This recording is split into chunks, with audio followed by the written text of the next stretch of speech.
انا عايز الشنب مع الدقن كده. تظبيطة الشنب مع الدهن يعني مكوية؟ خلاص زي المره اللي فاتت كده ما احنا عملناها. في حاجه ولا ايه؟ يا نهار ازرق يا جاد، وايه ده؟ عامل ايه؟ معلش والله العظيم هو خبطني. ايه يا جدو ده يا جدو؟ والله العظيم خبطني، اقسم بعز الجلالة الله خبطني، انا اسف. انت بتهرج يا جدو؟ لا والله العظيم اقسم بالله يا جدع بقول لك اظبط الشنب، انت طيرته كده يا جدو.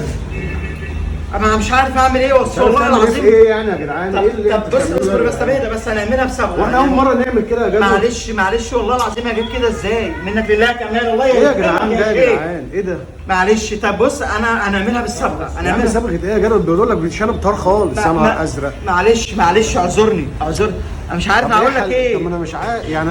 معلش انا بتقل فيه بقالي 6 شهور يا جدع. انا اسف والله العظيم ما اعرفش اللقطه هتبقى كده. ازاي يعني؟ طب بص الصبغه انا ما فيش حل يعني.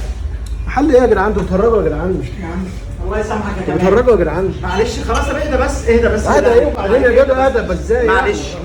معلش اهدى الله يبارك لك. معلش طب ايوه بعد ما اهدى يعني يا جدع عشان نعرف ناخد قرار، عشان التوتر وحش والله العظيم عليك وعليا. ده منظر يعني. طب انا بسويه انت كده اكلته ازاي؟